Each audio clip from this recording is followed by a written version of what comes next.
How to move to Canada. Approximately 250,000 people move to Canada each year. There are multiple paths to legally move to Canada and many people will qualify for at least one of them. Detailed step-by-step instructions on making your move to Canada follow. Part 1. Gaining entry to Canada. 1. Check your eligibility to move to Canada. Before you go forward with your plans to move to Canada, you should check your eligibility. You may not be allowed to immigrate for one of many reasons. These reasons include human or international rights violations, criminal record, health, financial reasons, misrepresentation, non-compliance with IRPA, Immigration Refugee Protection Act, having an inadmissible family member. 2. Consider the different types of legal residency in Canada. It is important to go through a legal channel to gain entry to Canada. Otherwise you will be breaking the law and you may be deported. There are several ways that you can apply to be a Canadian resident. These include express entry for skilled workers. The skilled worker class is considered by many to be the most effective way to gain Canadian residency. People with at least 12 months of full-time managerial, professional, or skilled trade work experience may apply under this category. When applying through this class, officials will consider your age, work experience, education, and the field in which you will be working. Business start-up or investor. These types of visas are meant for individuals who are entrepreneurs, own their own businesses, or who are professional investors. Investors who wish to apply through the investor channel must have a net worth of at least $10 million Canadian dollars or more. Provincial. Provincial class residency occurs when a specific Canadian province selects you to move to it.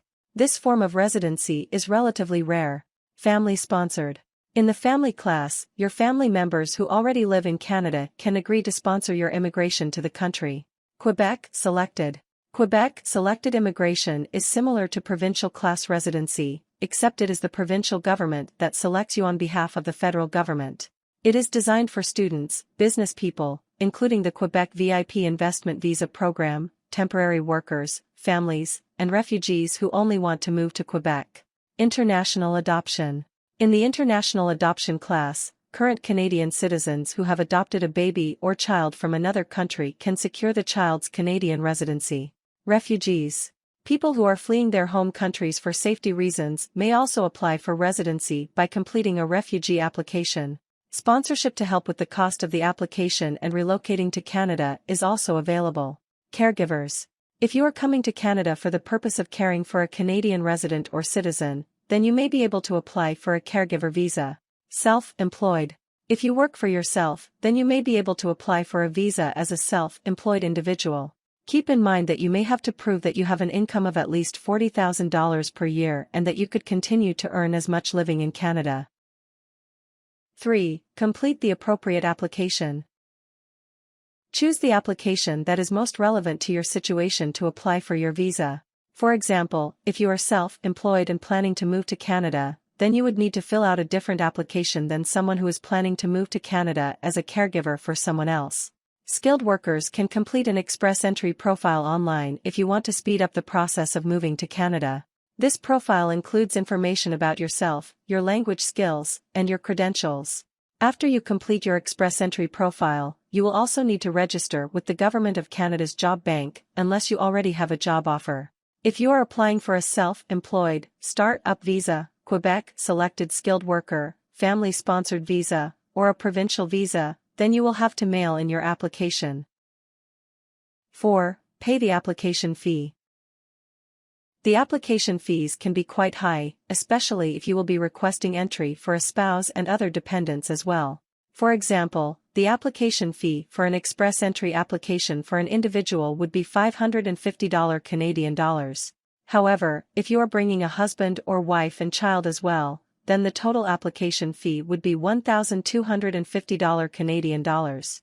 Make sure that you pay your application fee in full or your application may not be processed. 5. Wait for your visa to arrive. Keep in mind that it can take a while to get a response on your application. Even if you apply using the express entry form, you may have to wait for up to 6 months to get a response. Therefore, make sure that you apply as soon as you know that you want to move to Canada. Don't wait until a month or a week before you want to go, get the application in right away.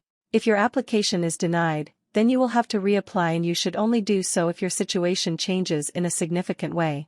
You cannot appeal the decision. Part 2: Making the transition. 1. Gather important documents before you move. When you move, you will need to have certain official documents with you in order to gain entry to Canada. You'll need a Canadian immigrant visa and confirmation of permanent residence for each family member traveling with you. A valid passport or other travel document for each family member traveling with you. 2. Copies of a detailed list of all the personal or household items you are bringing with you. 2. Copies of a list of items that are arriving later and their money value. 2. Identify apartments and houses in the area you plan to live. You will need to secure a place to live before you make your move to Canada. Find a place to live that is well within your income level. Keep in mind that you will have many other costs associated with your move to Canada, so you will need to ensure that you have money left over each month after paying your rent. If possible, visit a month or two before you move so that you can look at potential homes for yourself. If you cannot find a permanent place to live before you leave, then you may want to consider staying in a hotel until you can secure a place to live. 3. Purchase private health insurance. Although Canada offers free health insurance to residents and citizens, you will need to purchase private health insurance to ensure coverage for up to 3 months after you first arrive in Canada. The providers will vary depending on your province. If you are a refugee coming to Canada, then you may be protected by the Interim Federal Health Program, IFHP, and not need to purchase private insurance. All others will have to secure private health insurance until they receive a government health insurance card. 4. Improve your language skills. Good communication skills will help you to thrive in your new home. If either English or French is not your first language, then you will need to invest some time and energy into improving your language skills. Look for a class that you can take on weekends or evenings to help you get a handle on the language. In some provinces, French is more prominent than English. Find out what most people speak in the province you will be moving to. If you already speak one of Canada's 2 national languages, English or French, then you may want to consider learning the other language. 5. Find a job, if you do not already have one. If you gained entry to Canada without securing a job ahead of time, then you may need to devote a large portion of your time and energy to finding a job after you make the move. Make sure that you are registered with the Canadian government's job bank and check it often for new postings. New immigrants do face some obstacles when it comes to getting a job in Canada. Your credentials may not be recognized, your language skills may not be sufficient, or you might need Canadian work experience. A social insurance number can be obtained at a Service Canada Centre. Just be sure to take your primary documents with you. Even temporary residents can get one of these. 6. Apply for Canadian citizenship. If you choose to stay in Canada and want to enjoy the rights of being a Canadian citizen, this is the obvious next step. After all, that's why you moved in the first place, right? After 4 years of residency in Canada, you can apply to be a legal citizen of this country.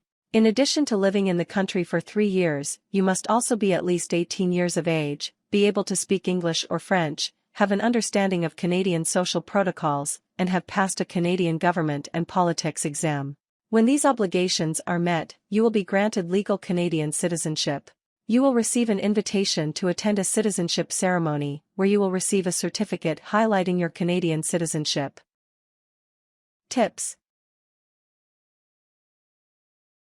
Keep in mind that there may be some trade-offs and downsides to moving to a new country.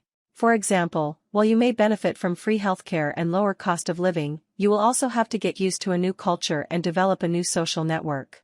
Make sure that you weigh the pros and cons of your move to Canada before you go decide.